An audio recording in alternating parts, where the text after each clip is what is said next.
What's going on, guys? Welcome back to episode 6 of the DuoQ podcast. We got the co host here, Rev, what's going on? and we got a special guest today. Introduce Going on? yourself. My name is Peak. Right now I am a Call of Duty coach and I'm on management staff at OMiT Brooklyn. Here we go. Yes, sir. Yes, sir. All right, Rob, you want to ask the first question, or No, you want? you go ahead and shoot. All right, so other than your intro, pretty much just tell us about yourself, how you got to this point. Yeah, so it's a little unorthodox, I feel like. Pretty much every coach, I feel like, had their competition experience. I never competed. When I got into esports, I was really just more on the management side. Started off with a couple small orgs, and then I would say my big jump was when I went to ESG.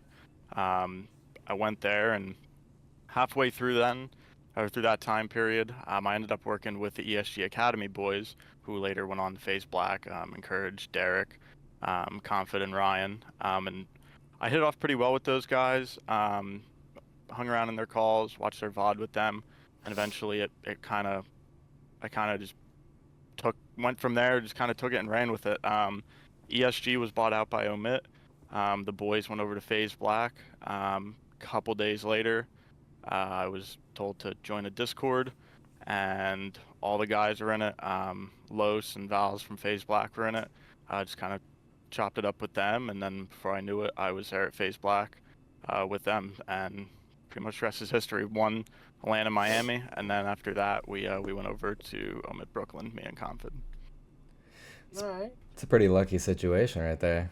To get thrown into the Yeah. deep end immediately like that, that's pretty cool. Yeah, and with not really having any like coaching experience or even competing experience prior to that, it was a little nerve-wracking, but once you get the grasp of it, of like how Comp COD like Mm. plays out, how the things go, you start to pick up on like player tendencies and you understand how it goes. I always played like ranked, or I'd play like CMG tourneys, things like that. So like I wasn't like a stranger to Mm. COD. Obviously, I wouldn't have gotten into the industry at all if I didn't like it, let alone pursue a college degree in esports management like I am. But it was definitely just kind of thrown in the deep end, but I think I made the best out of the situation. Yeah, I mean, those players aren't doing too bad now either. No, no, they're all talented. They're all really talented. So I was fortunate to work with them. I learned a lot from them. Pretty much everything I know, I learned from them. Pretty much, we asked our INF team some questions if they got the chance to ask a challenger coach or just a COD coach in general, and we have some of those here if you don't mind answering them. Yeah. Um, so you kind of touched already on it, on your perspective of becoming a coaching COD, Hmm. and I assume that you've talked to other coaches and whatnot.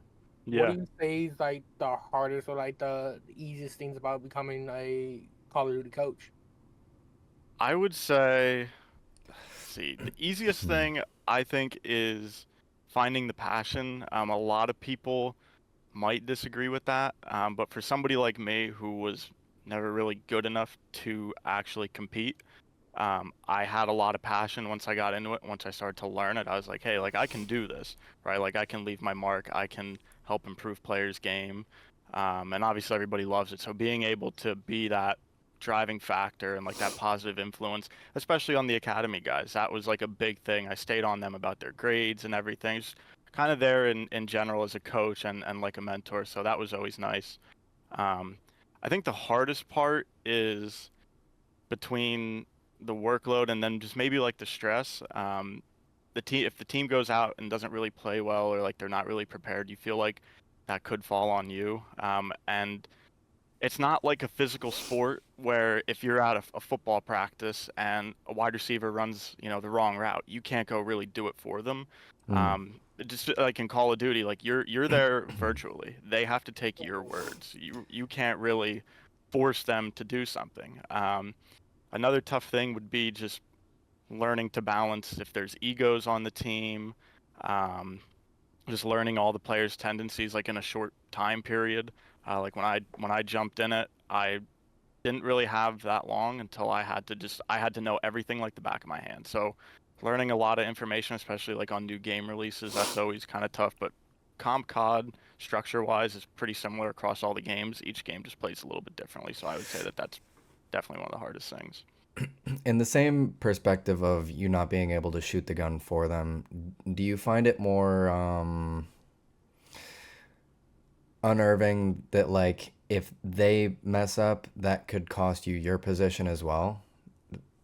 Yeah, definitely.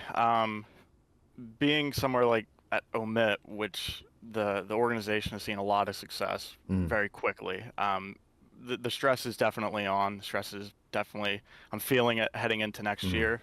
But at the end of the day, like you said, you know, you can't shoot the gun for them.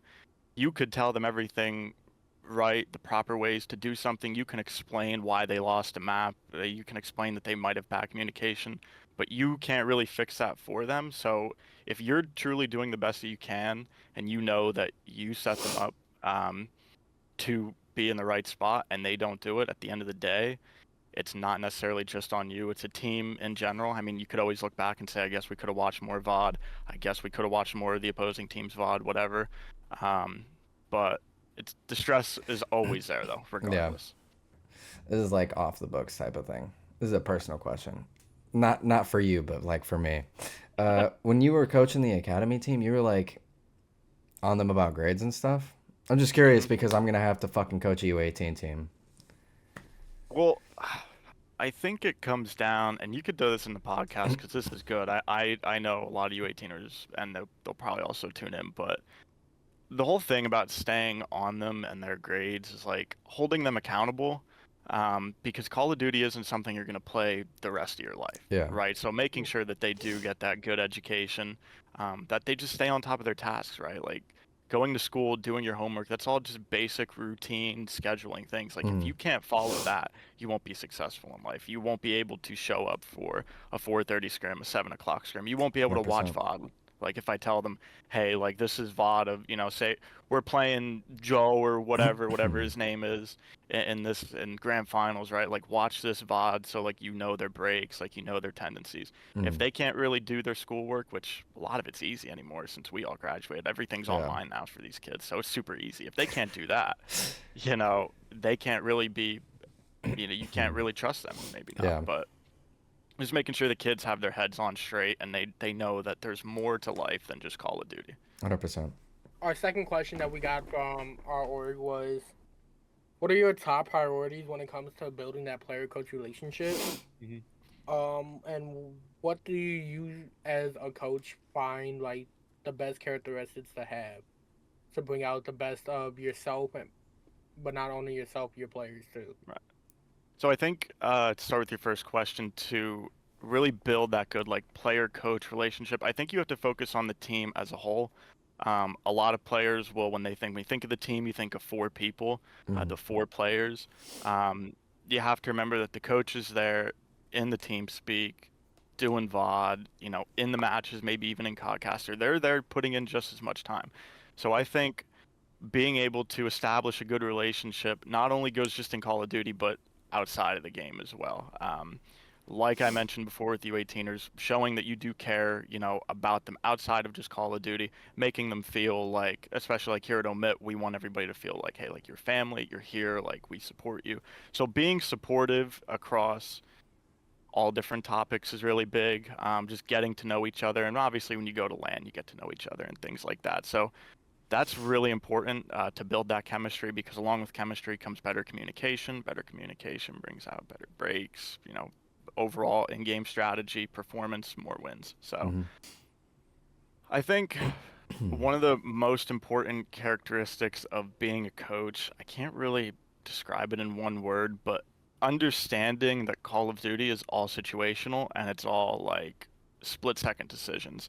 So you can't always get frustrated at your players for maybe making the wrong read or making, like I say, like an educated guess if you're in a 1v2 situation on S&D, right? So I think being adaptable as a coach, like I said, understanding different scenarios, and that's another thing for a player as well, right? Like you have to be able to adapt to every single situation that's thrown on you on the map.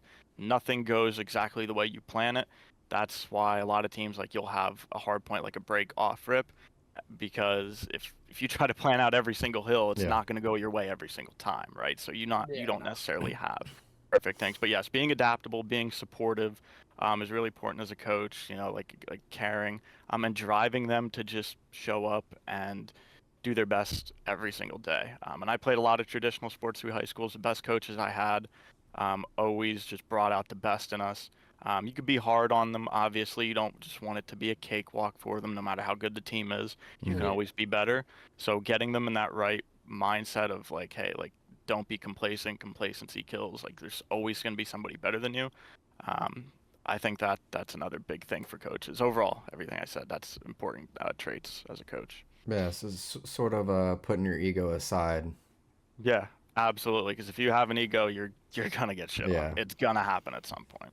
When it Mhm. comes to dealing with like complacency and whatnot, say your team's winning everything, how do you as a coach bring them back down to earth without shitting on them pretty much? Being like, hey, let's keep it locked in. Yeah, I mean, it's funny you say like without shitting on them because there's been times where like I'll say to them, be like, look, you guys ain't shit, right? Like a lot of times, like especially like with U18ers, you know, those kids were great. They're amazing players, but they've got to realize like they haven't really played challengers yet. I mean, if at all, really. So like you have to bring them back down to earth and just say, look, you might be really skilled individually. You might be better than them individually, but what accolades do you have? A couple of U18 cups? I mean, I'm not knocking that. It's a great league. It's great for the kids, but Mm.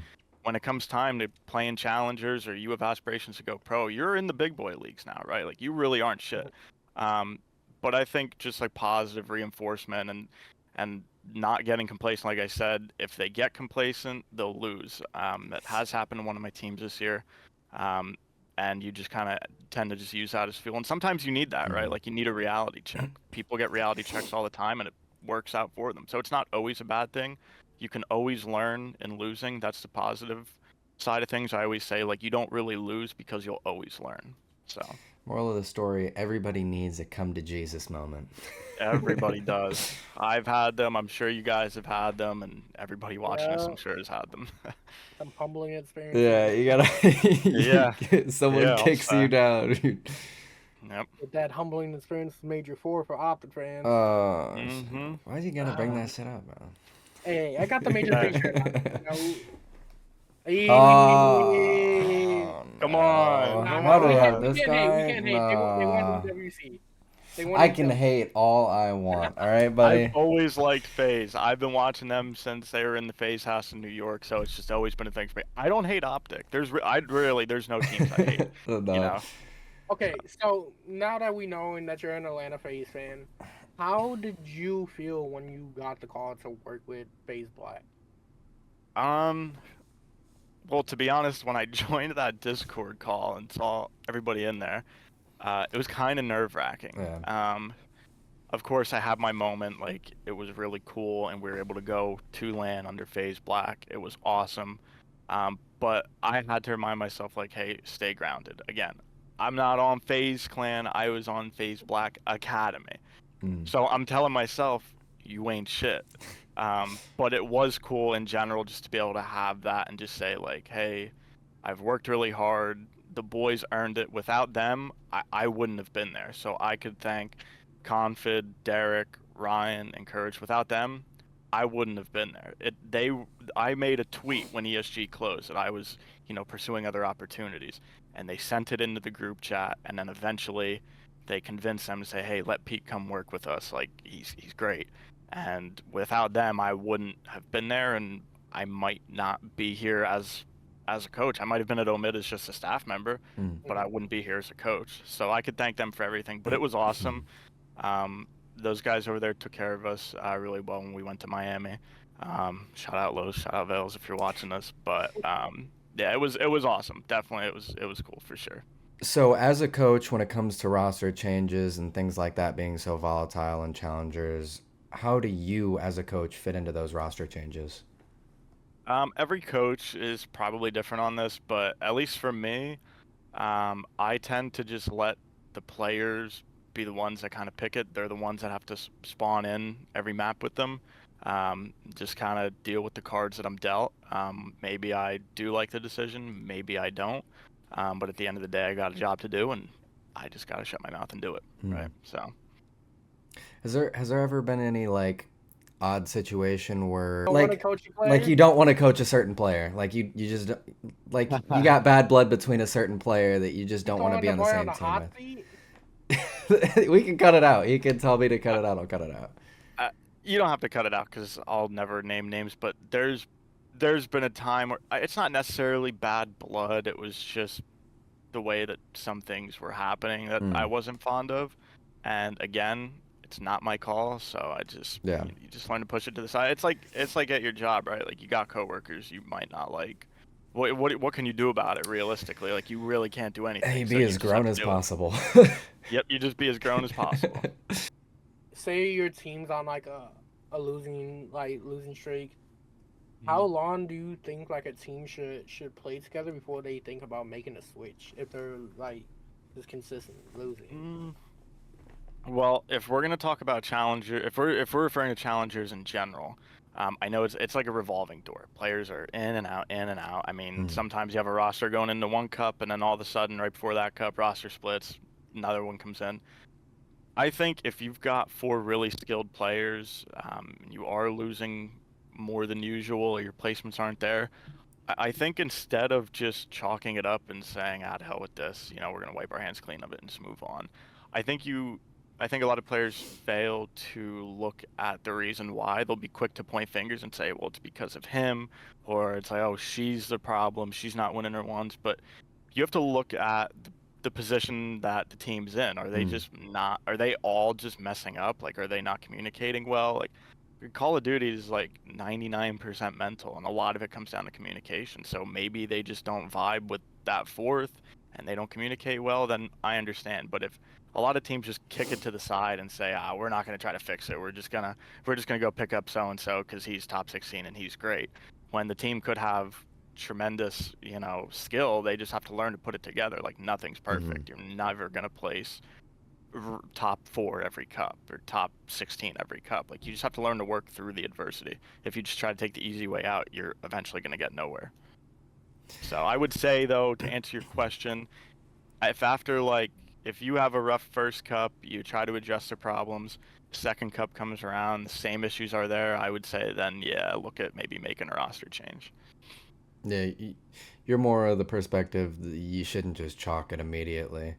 It's never chalked. And with that being said, Challengers is an extremely volatile culture of rosters, recycling, team swaps, things like that. Do you think the CCL is going to come in and take over that sort of secondary option to the CDL? I think they have the right idea. I don't know a lot about the CCL, but I have heard from a lot of players that do play in it, like they do have their issues with it. I think in an ideal world, it would be the second option. I think the biggest issue lies in funding and things like that. I do think it's good from the education standpoint as well. Players are not only playing COD, but most of them are getting, a massive scholarship or even free schooling, things like that. But I do see a world where the CCL, if it is ran properly and like the issues are addressed that the players speak of, where that could be the second option. Because as we know, I have to watch how I say this. As we know, the amateur COD scene isn't really cared about much. So I think it's really whatever league, whether it's Challengers, CCL, or if there's another one, whatever league puts more focus on the amateur scene, I think they will come out as the true path to pro. But as of right now, it's Challengers, and I don't see that changing for a little while. Look, so you don't have to say it. I'll say it. Faceit sucked last year. Faceit admins, everything having to do with the new system sucked. It was awful. Yep. I agree. Going off of that, as far as amateur leads and whatnot go, Premier Circuit and what they're doing with all of these lands and whatnot to give players the exposure and opportunity that haven't made it yet to challenger teams. Just give me your opinion on how you see like the lower tier like event organizers bringing up the esports in general. Look, Premier Circuit is is by far the best amateur league, by far the best amateur LAN hoster. Um, I think, like you said, giving the people that might not have the shot in challengers, I think giving them the opportunity to go to LAN, to play in a league against top talent. I mean, look at like the Farewell Showcase that we won. They had like former pros playing in it. They had Geo from Vegas was playing in it.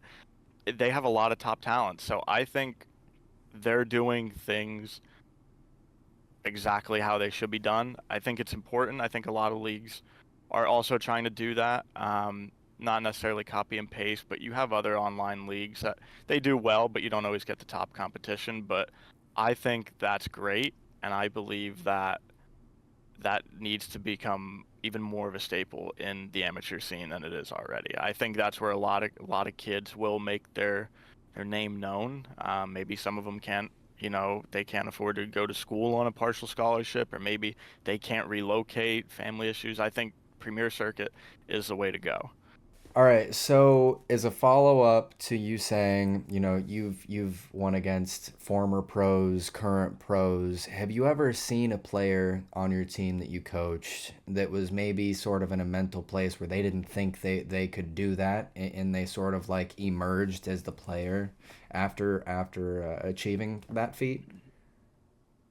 Um, ah, it's hard to pinpoint like this exact scenario, but one thing I can definitely bring up. So we talk about playing former pros like in Premier Circuit. The players generally are always very confident. Mm, Um, there's some players that maybe internally they do have some doubt. They might be nervous. I mean, everybody's nervous when they yeah. play a pro or former pro, but they're pretty good at like not showing it. But I could remember, um, like OMiT Brooklyn, some of the boys like when they would play like Noisy and Exotic, guys like that, Hmm. Steve Mochilla, they've always just been really confident. Going into the match playing Geo, they were also really confident as well. It didn't turn out the way they wanted it to, but it was winnable. It was just really dumb mistakes. If there's one player I feel like who maybe has doubts about himself sometimes, and I'm not throwing him under the bus because this is my day one duo. He's the reason I'm in COD. Um, it's Confid. I think there's times he's rather quiet. He does a lot of the dirty work. Mm. Um, but actually, saying this, I did think of a player, Sparks, also known as Kev. He, I'm not calling you out, Kev, but there's a lot of times where you say like, oh, sometimes I just can't shoot back, or like, oh, I'm Mm. getting shit on, but the other team's doing really good. But there's similarities between Sparks and Comfid. They do the dirty work. They do the stuff that isn't glorified, that you won't necessarily see in a kills or deaths, from a kills and deaths standpoint. Um, but they, I think Kev gets in his own head a lot, and I've had this talk with him. Kev is nasty. Um, and I'm not one for excuses, but his internet is really, really Yeah, bad. it'd be like I that. can't tell you how many times he has just disappeared out of the call mid-map. It'd be like Um, that. Kev on land, he played great, but I do think he sometimes gets in his own head, and he knows what kind of a player he can be. He won Finals MVP in Columbus. So if that's not enough proof, I don't know what else I could tell him to get him to realize, like, hey, you know what? I'm actually a really good player. With you being thrown into big organizations in the challengers side of it, do you ever see yourself getting to that upper echelon of CDL tier orgs? It might come as a surprise, but no. I love COD. I love everything about it, but it's very, very time consuming.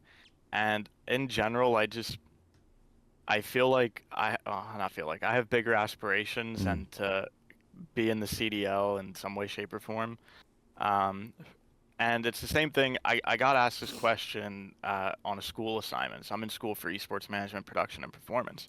And it was about an internship. I completed the internship under OMiT. And one of the questions was, so where do you see yourself in 5 years in your industry?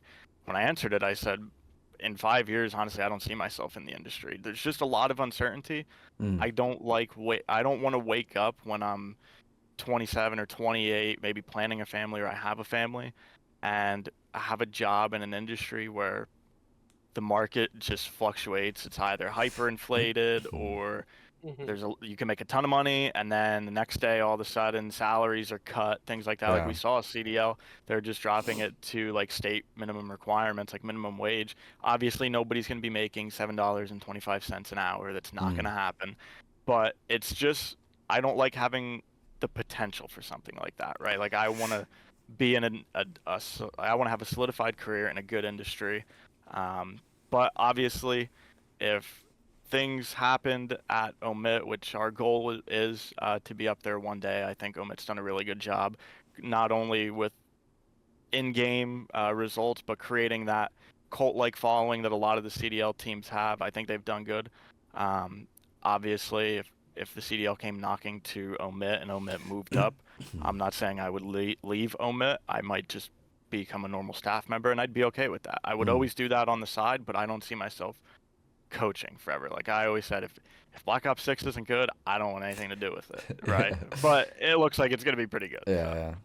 There's a lot of associated risk in that Esports in general. in esports in general, but especially the CDL and COD related things. It's an ever yeah, changing environment. It still has yet to get its solidified hmm niche, or so I understand the skepticism on like not wanting to be associated with it, especially if you want to build a future, if you want to build something, a family, you want to get a house, you can't rely on something so risky being your only God, backbone. Yeah. yeah. I like to have expensive toys. I like cars. I like trucks, and they take a lot of money. So I Yeah, don't want question marks for that. And that sounds probably immature because not there's at all. more important things in life, like your family, your wife, getting your kids to college. I want to be able to provide for my family the way my father's provided for his family, and I feel Mm. like at this point right now, Call of Duty isn't the way to go. It's not like how esports like are over in China, like in the Asia Pacific region. That's huge over there. That's like the Hmm. NFL Yeah. to us. If it was like that, it's a different story, but it's not. And I don't know if when we'll see it get to that level. Yeah, I don't think it's immaturity at all. I think maturity is being aware of what you need to do to succeed and thrive and survive, and Right. then being able to do that. So I don't think that's Right. immaturity at all. I think no Right. matter what you're striving for, as long as you know what to do and you do what you need to do to get there, it doesn't Mhm. matter. Absolutely. Absolutely. As a coach for both uh, academy teams, female side, how do you like game plan for a match when it comes to both sides? Um, Look, Comp COD is Comp COD. I mean, the way that it's played, um, it, it's pretty similar. A lot of breaks are similar. The difference is the speed of play, some of the player tendencies.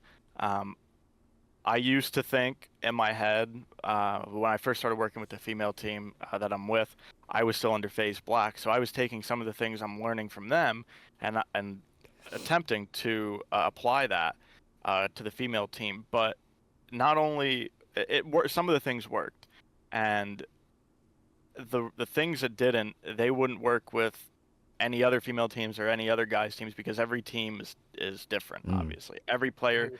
plays different. You might there's similar players obviously, but every player plays different. So I think game planning matches for like my guys roster or my female roster, it's really just making sure that I have an equal amount of time into both. I keep notes, like I have a notebook, a physical notebook. Like I said, I'm not super tech savvy, so I don't sit here and just type on Google Docs and Excel and shit. I have a Mm. physical notebook.